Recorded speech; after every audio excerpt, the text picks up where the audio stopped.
Creating our first dashboard. In this session we will discuss about creating our first dashboard. So first thing before we start creating our dashboard is that Grafana is only a visualization tool. By default it doesn't have any mechanism to store the data. Okay, so if you want to create a dashboard you need to have some kind of data sources. It can be MySQL database, or it can be Influx database, it can be Graphite, or it can be any other supported data sources.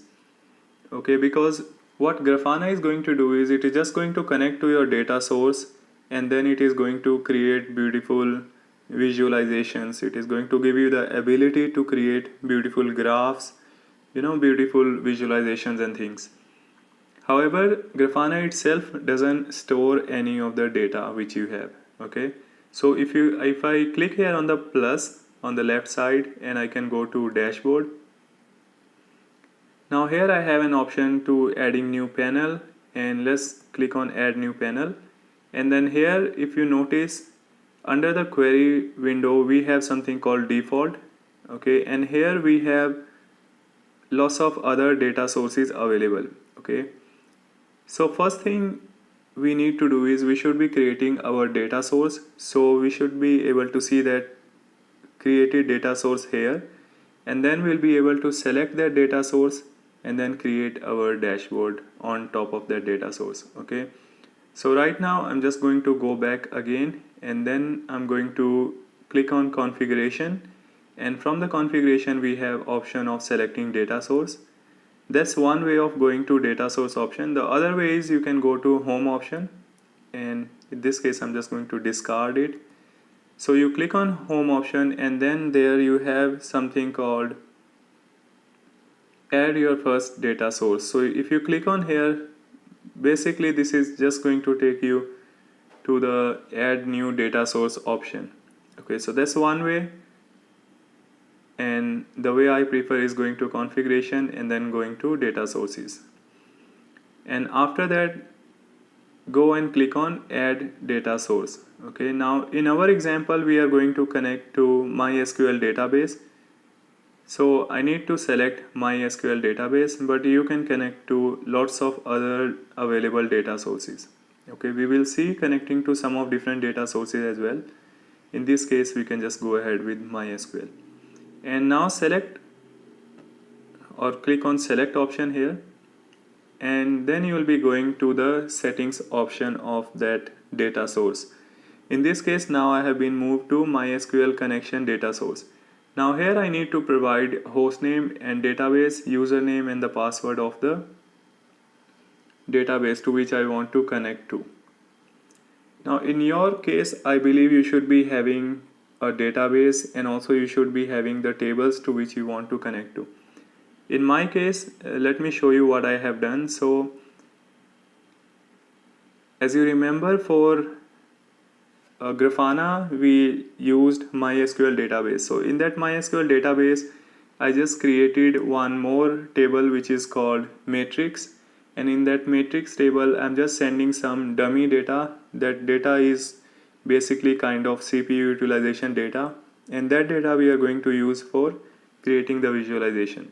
So let me connect to MySQL and show you how that data looks like. Okay, so now to connect to MySQL you can use MySQL command and then space -u. You need to provide the username here. In this case the username which I have is Grafana, and then you need to type -p, and then you can provide the name of the database. So in this case our database is Grafana DB. Hit enter, and then it is going to ask for password. So give the password which you have, and then you are going to be connected to MySQL, and by default it is using Grafana database because that's the database we passed when we connected to this MySQL client. Now here I can do something like select, or let's do show star, or actually the syntax is show tables. So we can, once we do show tables, you can see here this is the table which is called matrix. This is the one which I have created. So other than this table, all the other tables are Grafana application related tables. Okay, so I'm not installing MySQL again. I'm just going to use the same MySQL which is used by Grafana application as well, and inside that I have just created one table which is called matrix.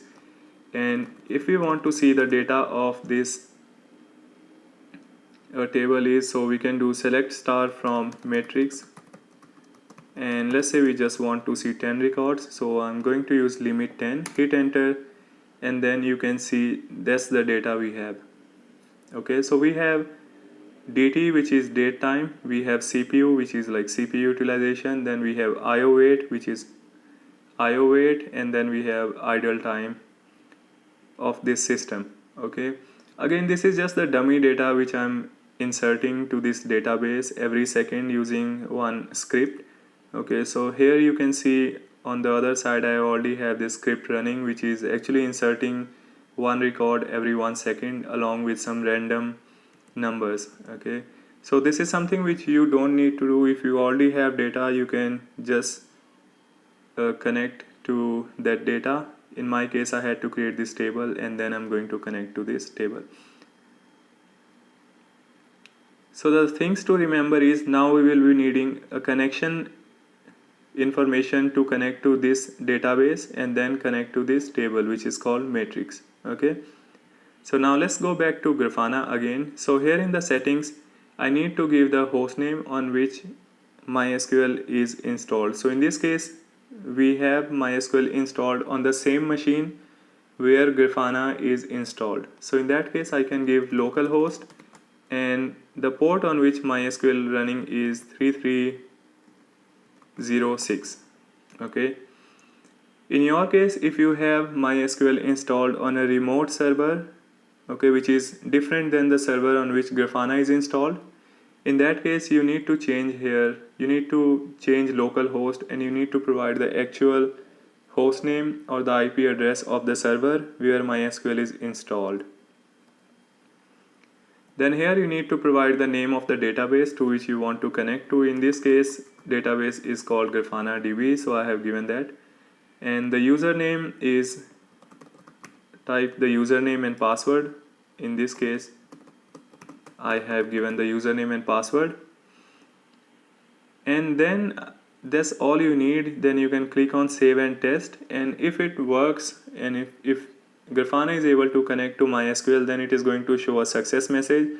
Otherwise it is just going to show failure message or the errors which it is getting. So I'm just going to now click on save and test, and let's see what happens.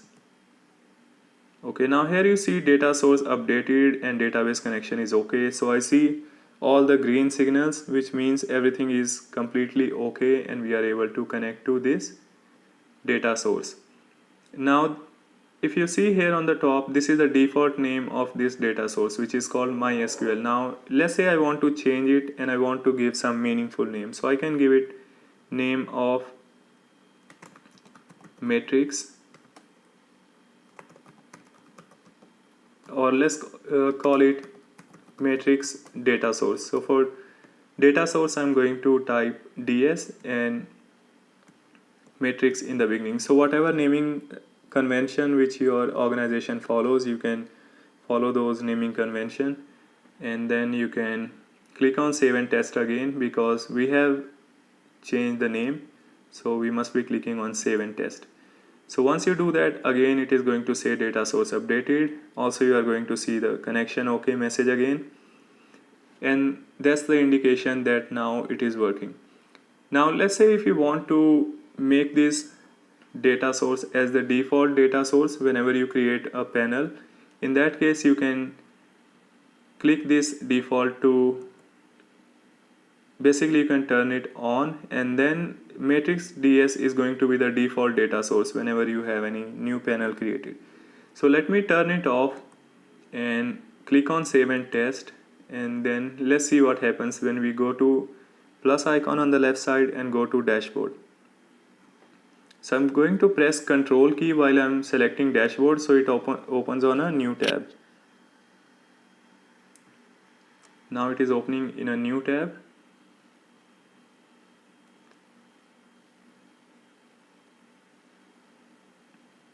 Okay, now here I'm going to select add new panel.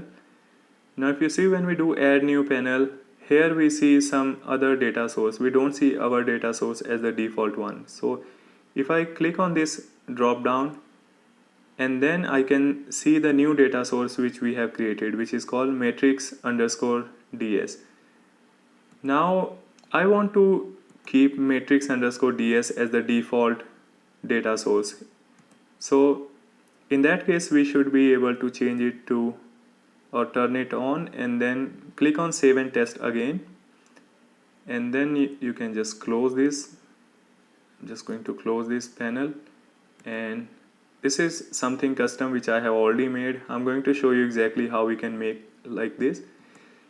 Now let's go to plus and click on dashboard, and now here we should be able to see option to create a new panel. Once we click on add new panel.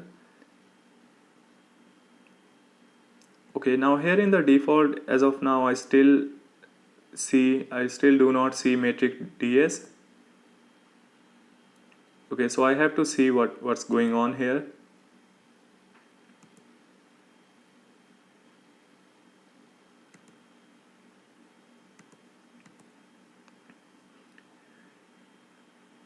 So now we can click on plus, and now we can go on to create a new dashboard. So I'm going to click on plus, then I'm going to click on dashboard while I'm holding the control key. So what it will do is it is going to open this in a new tab, or otherwise you can also right click and then you can click on open link in new tab.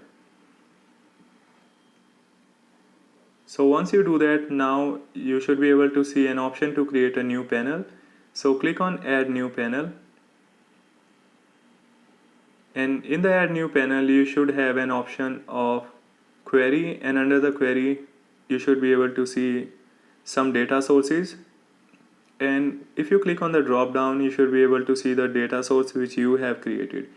In this case we have created matrix underscore ds, so I'm going to select this, and then this is the option which I get. Okay, so by default from the matrix data source it has selected one table name which is called alert. Okay, so whatever you see after from is your table name.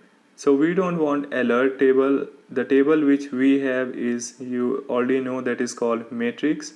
So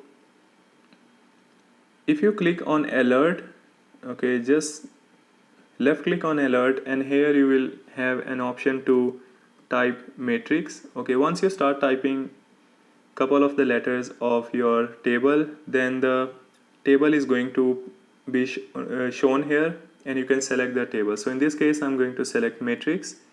That's the table which we have. And the second thing which we need to do is we need to select a column which is having a date time. Okay, so one thing which you need to remember about Grafana is Grafana basically deals with a time series kind of data sources, okay, which is also called telemetry data sources. So basically all your data source must have a column which is having a date and time. Okay, so in my case I already have a table which is having a column which is having date time basically. Okay, so that column name is called dt. So in that case, if I click here, by default it is showing a column name which is called cpu. Okay, so here you can see we also have a column named cpu, but this is not the one which is having date time. Date time is in the dt column. So in that case I need to click on this column. Okay, as you see, once I move my mouse cursor there on the cpu, it changes to a hand symbol. Okay, so once you click here you will be getting an option to select other columns. Okay, so these are the other columns of my matrix table. So in this case I'm going to select dt. dt is the column which is having date time. Okay, so until now if you see, we do not have any option, or we don't really see anything here, but we will figure that out soon. Okay, so now we have selected a table name in the from clause, and also in the time column we have selected a column which is basically having a date time, and then this is the statement, select statement, where you select all the columns or all the visualization which you want to see. Okay, in this case I want to see maximum CPU utilization, so we have selected, or rather this was the default option which was coming. But if you want to change this column to any other column, you can click on here on the CPU, and then you are going to see all the other available columns. Okay, so you know our data source has other columns like IO wait and idle other than CPU. So we see all these columns here once we click on the default column option. So here I'm going to keep selecting CPU, and then here on the, if you click here on the plus, you will have options of using aggregate functions, you will have an option of using alias, and you will have an option of selecting more columns. So in this case, first I will click on aggregate functions because I want maximum CPU utilization. Okay, so in that case I'm going to select aggregate function, and then I'm going to select maximum. And once you click on aggregate maximum, you are going to get an alias as well. So this alias by default is the same column name. I'm going to click on this and then going to change it to max underscore CPU. Okay, hit enter, and that's all you need to do here. Now let's say if you want to add one more column. Okay, in that case you can click again on this plus symbol, and then you can click on column, and then it is going to create a new row under this select section. And here you see we have the column name CPU shown by default. Let's say we want to change it to idle, so we can change it to idle. And let's say we want to see the minimum of idle time, so we can change the aggregate function to minimum, and in the alias name we can change it to min underscore idle. Hit enter, and now you have two columns. Okay, and on which you have performing some aggregations. By the way, right now we are working on query editing mode. This is very useful, which I really like to work with this mode. However, if you already have your custom query made, you can use that custom query directly, so we'll learn about that as well. Now the reason as of now you have not seen the data is that is because of this where filter. Okay, so I'm just going to click here on the macro, and once you click on the macro you should be able to see an option of remove. So I'm just going to click on remove, and then once we do that, once we no longer have any filter, we can see our data. Okay, so by default you see in the group by we have interval, which is actually anything which is starting with a dollar symbol, that is a variable. Okay, so here dollar interval means is whatever interval you are going to select from here. Okay, here you see you have refresh dashboard, and then you have these are the default intervals. So whatever interval you select here, that's the interval which is going to be reflected there. Okay, again if you want to remove this, you can remove this, otherwise you can just leave it as it is. Or let's say you want to change this interval to different intervals, you have an option to do that as well. So in my case I'm just going to leave it as it is, because this is just a sample dashboard which we are creating. Okay, now this dashboard as of now does not have a name. It has a default name which is called panel title. Okay, so you can click here on the panel title, and then you have some other options. But by the way, if you just click here on, if you just see on the right side, you have something called panel properties. Okay, so in case you don't see this panel properties, that is might be because you have already clicked on this close options pane. So if you have clicked on close options pane, in that case you are just going to see something like this, and then you can click on show options, and it is going to show you the panel properties. Now here on the panel properties, under the settings, we can change the panel title. So I'm going to change it and going to call it CPU utilization panel with matrix DS. Okay, that's the data source which we are using. And if you want, you can provide some description. This is completely optional. I'm just going to copy and paste the same thing here. So if you notice, as soon as you provide some description, you are also going to see one eye symbol here on the panel on the top left side. So once I hover over to that section, it is going to show me the description, whatever description is written here. Okay, so it is a good way when you have like 4 or 5 different panels on your dashboard. It is a good approach that you define a description name for each of the panels, so your user can understand what is the purpose of each of the panels. Okay, in this case, let me make it CPU utilization using custom script. Okay, so that's all. Once I hover over here, let me just save it. Okay, so basically it takes some time to refresh, and once you click on here, you are going to see the new message has starting to appear. Okay, that's one thing about giving panel title and description. The other things which you can do is you can change the visualization. So by default, the default one is graph, but let's say if you want some other type of visualizations, you can do that as well.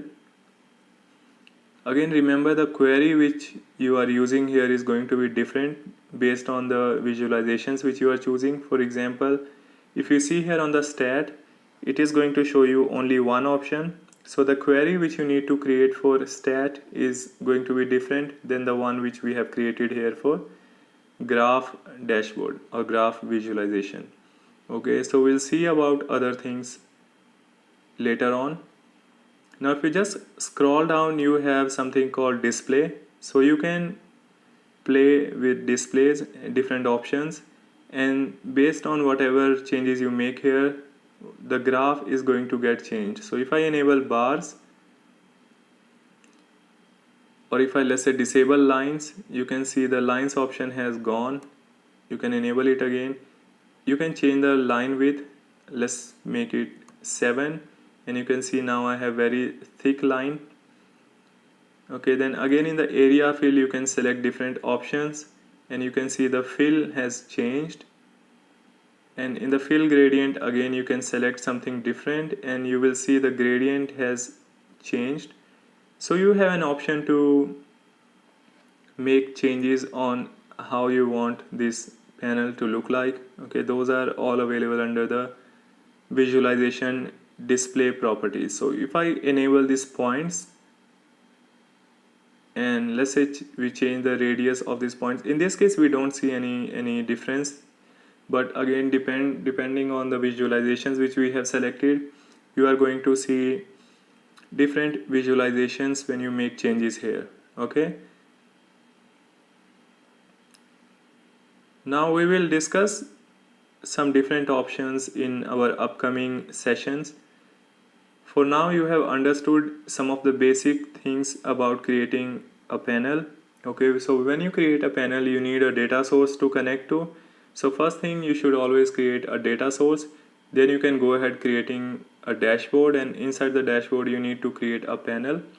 Okay, and when you create the panel, you can define the queries here, and you can save the panel with the panel title and the panel description, and then you can hit on save. So once you click on save, it is going to ask for a dashboard name. So I'm going to call it example 01 CPU. Let's call it CPU utilization dashboard, and we can save it under general. Okay, and click on save, and now we have our beautiful dashboard ready. That's only having one panel. Okay, now let's say if I want to have a different panel which is almost similar, and we just want to change that from max CPU to min CPU, minimum CPU. So in that case, you can come here onto the title, and you can click here on the drop down option, and you have an option of duplicate under the more options. So you can click on duplicate, and everything is going to get duplicated. Then you can come here and go to edit, and this way I can just quickly go to the query and I can change this aggregate from max to min.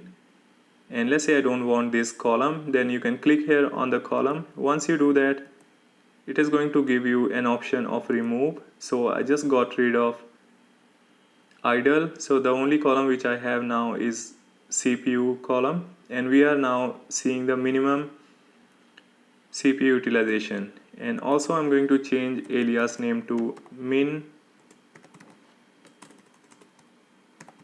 underscore CPU. Hit enter, you can save it, and you need to provide some description about what is the kind of change which you are making. So I'm going to call it adding minimum CPU utilization panel, and click on save.